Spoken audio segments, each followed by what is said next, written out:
નમસ્કાર, જય હિન્દ, વંદે માતરમ મિત્રો. સ્વાગત છે આપ સૌનું ગુજરાત ટુડે ન્યૂઝમાં. ચાલો નજર કરીએ ગુજરાતના તમામ 34 જિલ્લાઓની નાની મોટી ખબરોએ. પરંતુ તે પહેલા તમે આ વિડિયો કયા જિલ્લો અથવા ગામ શહેર મહોલ્લેથી જોઈ રહ્યા છો અમને કોમેન્ટ કરીને જરૂર જણાવજો, જેથી અમે તમારા ગામ શહેર મહોલ્લાની ખબર તમને સૌથી પહેલા પહોંચાડી શકીએ. ખબરની શરૂઆત કરતા પહેલા એક વિનંતી છે કે તમે આ વિડિયોને લાઇક કરી દેજો, કારણ કે જ્યારે તમે વિડિયો લાઇક કરો છો ત્યારે જ યુટ્યુબ અન્ય લોકોને આ વિડિયો બતાવે છે. તેથી અમારા માટે તમારો એક લાઇક ખૂબ જ મહત્વનો છે.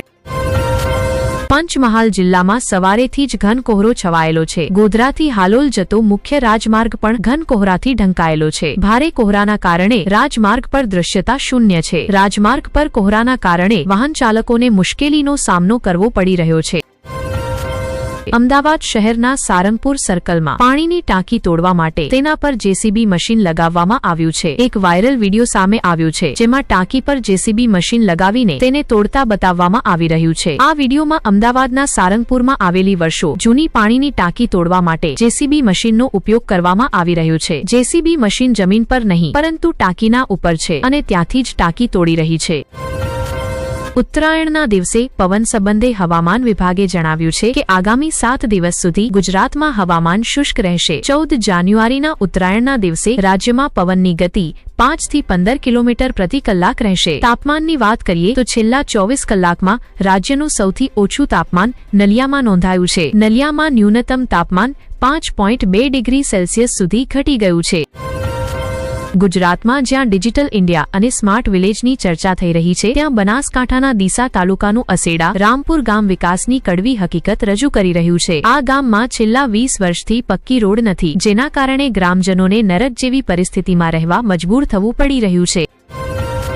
વડોદરા શહેરમાં તરાસાલી બાયપાસ નજીક ચીખોદરા પાસે એક ડોગ હોસ્ટેલના નામે કૂતરાઓ સાથે ક્રૂરતાનો મામલો સામે આવ્યો છે. કૂતરાને લોખંડની સાંકળથી બાંધી રાખવામાં આવ્યો હતો અને તેને ખાવાનું પણ આપવામાં આવ્યું નહોતું. ત્યારબાદ કપુરાઈ પોલીસે યુવક સામે ગુનો નોંધ્યો છે અને આગળની કાર્યવાહી શરૂ કરી છે.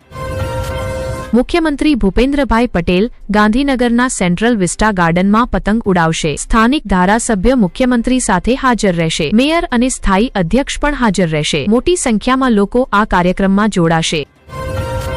થાઇલેન્ડની રાજધાની બેંકોક નજીક એક ટ્રેન પાટા પરથી ઉતરી ગઈ, જેમાં ઓછામાં ઓછા 22 લોકોના મોત થયા છે અને 30 થી વધુ લોકો ઘાયલ થયા છે. આ દુર્ઘટના નખોન રતવાસીમા પ્રાંતના સિખ્યો જિલ્લામાં બની, જ્યારે એક હાઈ સ્પીડ રેલ પ્રોજેક્ટ પર કામ કરી રહેલી નિર્માણ ક્રેન ટ્રેનના એક ડબ્બા પર પડી ગઈ. ટ્રેન બેંકોકથી ઉત્તર પૂર્વી થાઇલેન્ડ તરફ જઈ રહી હતી. બચાવ કામગીરી ચાલુ છે. પ્રધાનમંત્રી નરેન્દ્ર મોદીની ડિગ્રીને લઈને અપમાનજનક ટિપ્પણી કરવાના મામલે આમ આદમી પાર્ટીના સંયોજક અરવિંદ કેજરીવાલ અને રાજ્યસભા સાંસદ સંજય સિંહને ઉચ્ચ ન્યાયાલયથી કરારો ઝટકો લાગ્યો છે. ઉચ્ચ ન્યાયાલયે કેજરીવાલની મામલાથી અલગ થવાની અરજી ફગાવી દીધી છે. સાથે જ આમ આદમી પાર્ટી નેતા અને રાજ્યસભા સાંસદ સંજય સિંહની અરજી પણ ફગાવી દેવામાં આવી છે. ગુજરાત યુનિવર્સિટીએ બંને નેતાઓ સામે માનહાનિનો કેસ દાખલ કર્યો છે. અમેરિકાના રાષ્ટ્રપતિ ડોનાલ્ડ ટ્રમ્પના એક પોસ્ટે આંતરરાષ્ટ્રીય સ્તરે સનસનાટી મચાવી દીધી છે. તેમણે ઈરાની પ્રદર્શનકારોને પોતાનો વિરોધ ચાલુ રાખવા માટે અપીલ કરી અને કહ્યું, મદદ આવી રહી છે. આ પોસ્ટથી અફવાઓ તેજ થઈ ગઈ છે કે અમેરિકા ઈરાન પર હુમલો કરી શકે છે. ટ્રમ્પે ઈરાની અધિકારીઓ સાથેની બેઠકો રદ કરી દીધી છે અને ઈરાન સાથે વેપાર કરનારા દેશો પર વધુ શુલ્ક લગાવવાની ધમકી આપી છે. કેન્દ્રીય શ્રમ મંત્રી મનસુખ માંડવિયાના પ્રયાસો બાદ મુખ્ય ક્વિક કોમર્સ કંપનીઓ બ્લિંકિટ, ઝેપ્ટો, ઝોમેટો અને સ્વિગી એ 10 મિનિટની ડિલિવરી સેવા બંધ કરી દીધી છે. આ નિર્ણય ડિલિવરી પાર્ટનર્સની સુરક્ષા, આરોગ્ય અને બહેતર કામકાજની પરિસ્થિતિ સુનિશ્ચિત કરવા માટે લેવામાં આવ્યો છે. મંત્રાલયે જાણવા મળ્યું કે કડક સમય મર્યાદાના કારણે ગીગ વર્કર્સ પર દબાણ વધતું હતું, જેના કારણે તેઓ ટ્રાફિક નિયમોનું ઉલ્લંઘન કરીને પોતાની જાન જોખમમાં મૂકી રહ્યા હતા. મહેસાણા જિલ્લાના ઊંઝામાં કુષ્ઠરોગના વધતા કેસોને કારણે પાણીપુરી લઈ જતા ટ્રકો અટકાવી દેવામાં આવ્યા છે. જન આરોગ્યને ધ્યાનમાં રાખીને નગરપાલિકાએ અનિશ્ચિત સમય માટે પાણીપુરીની વેચાણ પર પ્રતિબંધ મૂક્યો છે. ઊંઝામાં કુષ્ઠરોગના 3 કેસ સામે આવ્યા છે. આ ત્રણેય દર્દીઓએ પાણીપુરી ખાધી હોવાની માહિતી મળ્યા બાદ પ્રશાસને તાત્કાલિક અસરથી પાણીપુરી લઈ જતા ટ્રકો અટકાવી દીધા છે. ભારત ફ્રાન્સથી 114 વધુ રાફેલ જેટ ખરીદશે. આથી ભારતીય વાયુસેનાની તાકાત વધુ વધશે. આ કરાર હેઠળ મોટાભાગના રાફેલ જેટ ભારતમાં જ બનાવવામાં આવશે. આથી રક્ષા ઉત્પાદન ક્ષેત્રે પણ વધારો થશે. આ સંદર્ભે આ અઠવાડિયે રક્ષા મંત્રાલયમાં એક મહત્વપૂર્ણ બેઠક યોજાશે. દિલ્હીમાં કોહરાના કારણે 20 થી વધુ ટ્રેનો કલાકો સુધી મોડેથી ચાલી રહી છે. દરભંગા આનંદ વિહાર ટર્મિનલ અમૃત ભારત એક્સપ્રેસ 20 કલાકથી વધુ વિલંબથી પહોંચી, જેના કારણે મંગળવારની દરભંગા અમૃત ભારત એક્સપ્રેસ હવે બુધવારે રવાના થશે. ઘણી અન્ય લાંબા અંતરની અને લોકલ ટ્રેનો પણ અસરગ્રસ્ત થઈ છે, જેના કારણે મુસાફરોને મુશ્કેલીનો સામનો કરવો પડી રહ્યો છે. સુરેન્દ્રનગરના લીંબડી જૂના બસ સ્ટેન્ડ નજીક બજારમાં એક યુવકની હત્યા કરી દેવામાં આવી છે. 5 થી 6 લોકોએ ધારદાર હથિયારો વડે યુવક પર હુમલો કર્યો હતો. મૃતદેહને પોસ્ટમોર્ટમ માટે સિવિલ હોસ્પિટલ લઈ જવામાં આવ્યો છે. બજારમાં યુવકની હત્યા બાદ પોલીસે વેપારીઓના સીસીટીવી કેમેરાની ફૂટેજ તપાસીને હત્યારાઓની ઓળખ માટે તપાસ શરૂ કરી છે. તાપી જિલ્લાના ઉચ્છલ તાલુકામાં બેમોસમી વરસાદ થયો છે. આ બેમોસમી વરસાદથી ખેડૂતોમાં ચિંતાનું વાતાવરણ છવાઈ ગયું છે. વ્યારા, સોંગઢ અને વલોડ સહિત અનેક વિસ્તારોમાં સવારેથી જ વાદળો છવાયેલા રહ્યા. ઉચ્છલ તાલુકામાં હળવા વરસાદના કારણે તુવર અને દાળની પાકોને નુકસાન થવાની શક્યતા છે.